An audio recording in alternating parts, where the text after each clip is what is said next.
Hi, I just wanted to read a chapter from this book here, The Diaries of Emilio Renzi by Ricardo Piglia.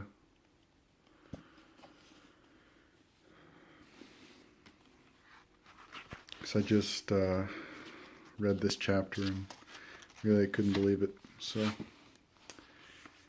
here it is. It's called First Love. I fell in love for the first time when I was 12 years old.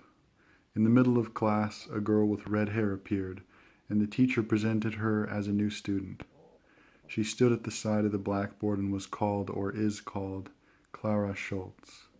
I remember nothing of the following weeks, but I know that we had fallen in love, and we were trying to hide it because we were children and knew that we wanted something impossible. Some memories still hurt me.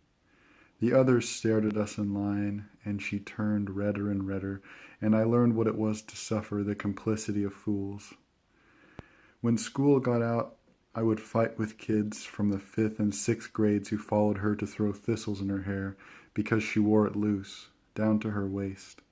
One afternoon I came home so beaten up that my mother thought I'd gone crazy or had been gripped by a suicidal mania. I could tell no one what I was feeling and appeared sullen and humiliated, as though I was always exhausted. We wrote each other letters, even though we barely knew how to write. I remember an unsteady succession of ecstasy and desperation. I remember that she was serious and passionate, and that she never smiled, perhaps because she knew the future. I have no photographs, only her memory, but in every woman I've loved there has been something of Clara. She left as she came, unexpectedly, before the end of the year.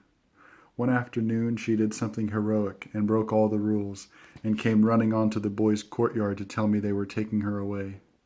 I carry the image of the two of us in the middle of the black flagstones and the sarcastic circle of eyes that watched us.